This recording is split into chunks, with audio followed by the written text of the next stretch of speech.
Everybody, Michael here at Smart Sod.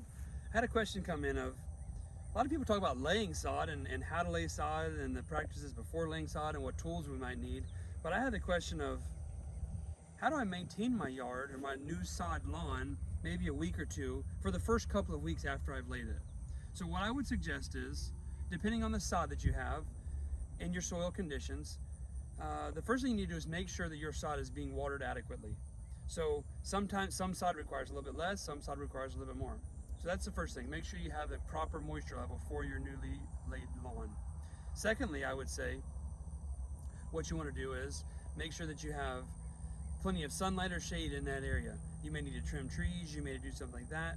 If you have a lot of trees and it's the time of year where it's fall and you've got a lot of leaves on your grass, you may want to keep your grass raked and stuff like that.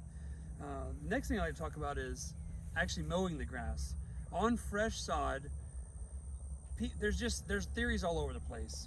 I would suggest waiting at least 2 weeks after you lay sod before you mow it.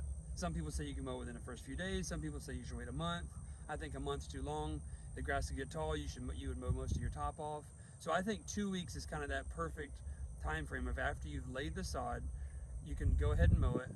What I like to do is, after I've laid the sod, just for me personally for mowing, after I've laid the sod, it'll actually shoot some roots out of the bottom of the sod, and the sod will actually start tacking down and getting like a piece of Velcro on the ground.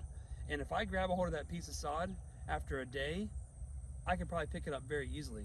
After 3 or 4 days, it should already have roots about an inch, inch and a half long, shooting down into the soil that's actually grabbing the earth below it. So when you grab it, it's holding itself down a little bit.